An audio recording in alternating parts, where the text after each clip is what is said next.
Hey guys, I wanted to talk a little bit about what 123 is all about. So first, I want to give you a little historical perspective, and then we'll get into like the actual course. Um, so without going into way more detail than you're interested in, basically, most colleges in America require that you complete some kind of math class in order to get a college degree. The gold standard for a long time has been college algebra, which is a course which is actually preparation for calculus. It's a continuation of a sequence of algebra courses that you kind of build up to higher and higher levels of skill. And it's pretty pointless in terms of, actual real life application because you're learning some very specific skills which are good for being able to do calculus. So there's been a movement, and Ivy Tech kind of was an early adopter. Maybe 6 years ago, they started thinking about how to redo their basic college level course for most students to be, more kind of at the level of where people needed to be and didn't have so much algebra in it. So they designed quantitative reasoning. I've taught in a bunch of different places around the country, and everybody has a class like this. But what's different about Ivy Tech is that they've standardized it and they have really made it the most common class that people take when they're doing their college level math. There's still people who take college algebra in Ivy Tech, but for the most part, students can take quantitative reasoning, and that satisfies their requirement. So yay, Ivy Tech, because making a class that's more connected and more meaningful, I think, is awesome. And they've done a lot of good work. It's not a perfect course, but it's a pretty good course in terms of the content. Making it not algebraic was great because then we don't have to focus on learning all these crazy algebra skills. And that takes away some of the pressure, especially if you're a returning student, you haven't thought about algebra in a long time. Just, it's not really a big part of the course. It doesn't make it easy because math is still difficult for a lot of people who have trouble understanding numbers. They make mistakes easily. They get confused on little things like where's the hundredths place and what's the order of division, and then going up to higher levels of like, how do I say what this calculation actually means? Those are the things that tend to be quite challenging for students as they're doing quantitative reasoning. So let me just kind of give you a basic definition of quantitative reasoning and the breakdown. I think that it's helpful to think about the difference between these two words, qualitative and quantitative. Oops, I got to share my screen. Okay. So, and let me zoom in a little bit. So quantitative has to do with numbers, and qualitative has to do with words. So a super easy example of quantitative versus qualitative would be, how much weight have I gained since I started eating cake every day? So a qualitative,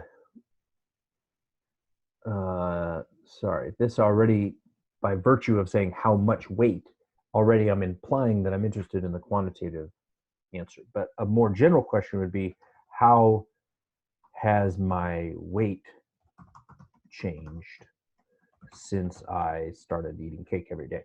So this one could be answered qualitatively or quantitatively, right? So if I say my weight has increased, that is a qualitative sentence which answers the question, how has my weight changed? I'm just saying my weight has increased, right? But if I want to go quantitative, then I could say my weight has increased by 10 pounds. And now we're into quantitative reasoning. Notice that to form a meaningful sentence, I cannot just take the number and say 10, right? If the question is, how much weight have I gained since I started eating cake every day? And my answer is 10. I don't know what you're trying to tell me, right? You may infer, because we're in America and we measure our weight in pounds, that I mean 10 pounds, and then therefore I mean my weight has increased by 10 pounds.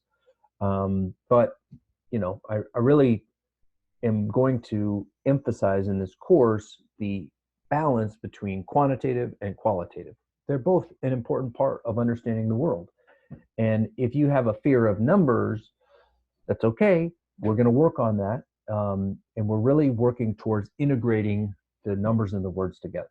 And even just saying 10 pounds, which is the number and the unit, is a basic way of integrating quantitative and qualitative reasoning.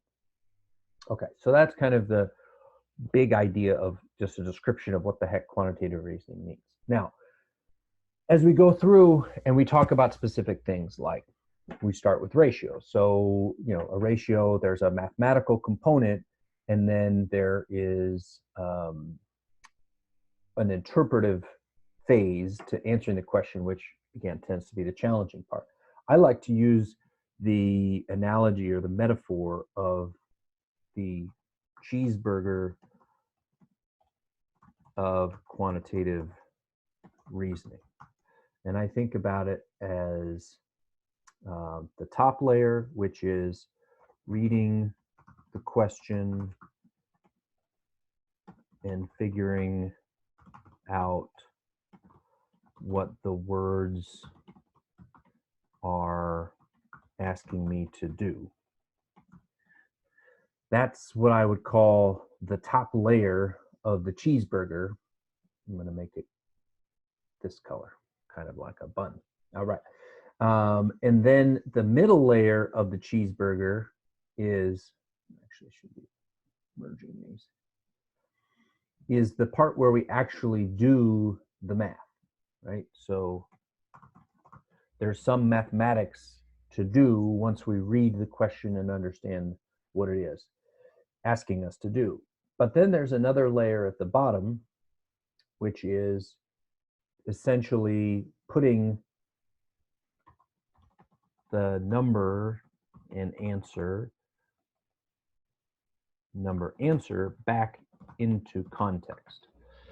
And like I said, in this problem with the weight gain, if I did the math and I just had to subtract, because I was 179 before, now I'm 189, so the difference is 10, then the math is 189 minus 179, and contextualizing it, putting the numbers back into the context, is just at the very least saying 10 pounds.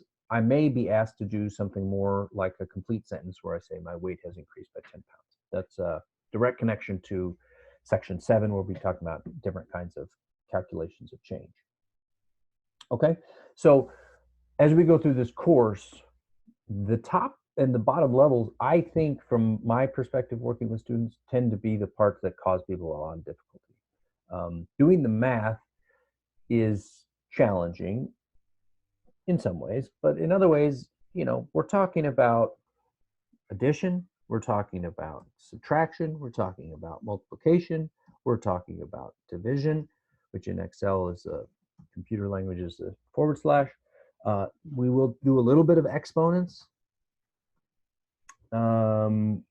But basically that's kind of, an exponent is repeated multiplication. We're going to do most of our work with just the basic operations. And so a problem might just consist of doing some division and then subtraction and multiplication, something like that. Might just consist of doing some subtraction.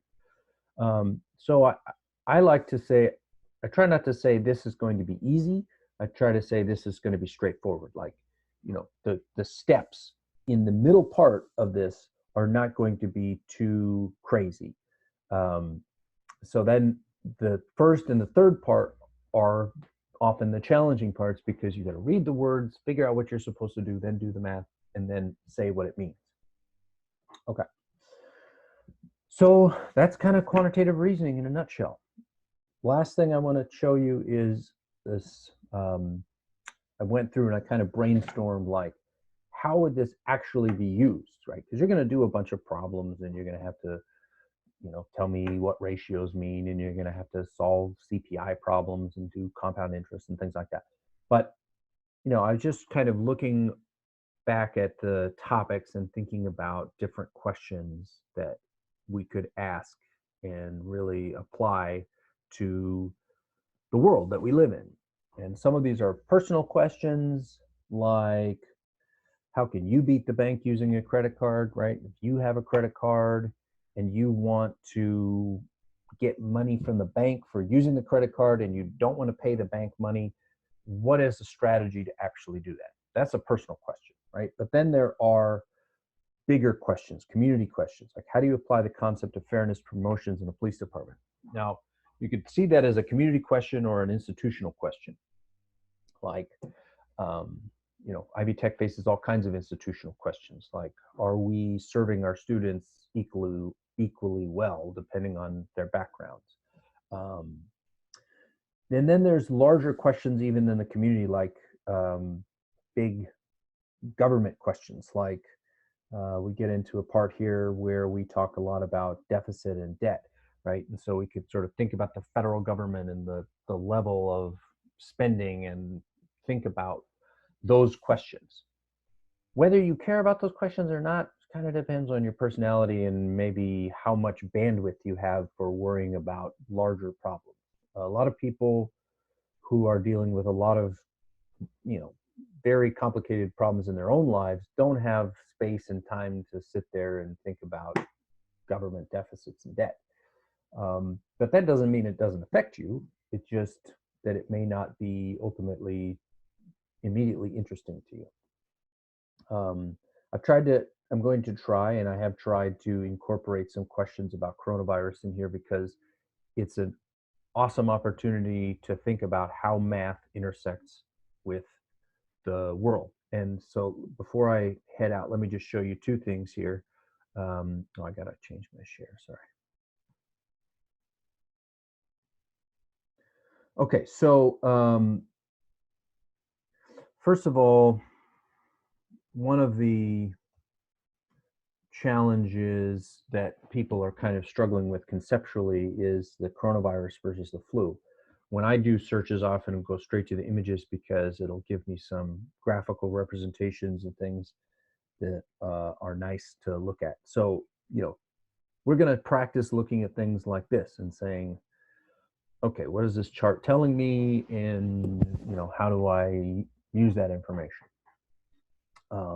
This is the flu on the left side and the coronavirus on the right side, and it's showing you death rates by age. So it's broken out in different categories, right? So that should immediately give you actually quite a bit of information. Some of it is numeric, right? And that might be helpful to you in terms of understanding this situation that we're involved in right now. And then I was thinking about, get this headline from the Washington Post. It took 3 months to reach 100,000 coronavirus cases. The second 100,000 only took 12 days. So, that's, again, there's quantitative reasoning being communicated through a headline. And we actually are going to talk about that when we talk about exponential growth, because that's a beautiful opportunity to kind of think about how exponential growth connects to this moment in time that we're in. Okay, hope that gave you kind of a sense of quantitative reasoning. There's really, no reason to take any notes during any of that. I guess I should have said that at the beginning. I'll try to remember that in the future. And I'll talk to you guys later.